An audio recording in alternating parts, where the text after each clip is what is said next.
మా ఇంటికైతే రిలేటివ్స్ వచ్చారు కదా! రిలేటివ్స్ అంటే ఎవరో కాదు మా అత్తయ్య, మామయ్య, ఆడపడుచు. ఇంకా వాళ్ళ కోసం ఈ వర్షంలో వేడివేడిగా వామాకు బజ్జీలేద్దామని చెప్పి కుండీలోంచి వామాకులు కోసుకున్నాను. ఎంత ఫ్రెష్‌గా ఉన్నాయో చూడండి. చాలా ఫ్రెష్‌గా ఉన్నాయి. ఇంకా వీటిలతో వామాకు బజ్జీలేస్తే సూపర్‌గా ఉంటాయి. ఇంకా శనగపిండిలో ఉప్పు, కారము, కొంచెం జీలకర్ర, కొంచెం వంట సోడా ఏసి కలుపుకున్నాను. నాకు కొంచెం పిండి జోరైందని చెప్పి ఇంకొంచెం పిండి వేసుకొని వంట సోడా ఏసి కలుపుకున్నాను.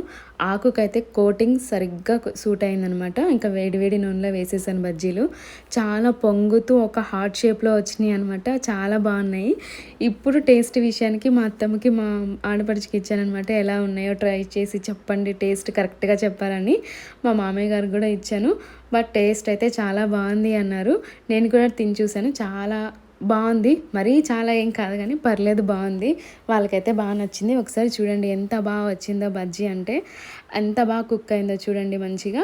మీకు గనుక నచ్చితే లైక్ చేసి సబ్స్క్రైబ్ చేసుకోండి. అంతే.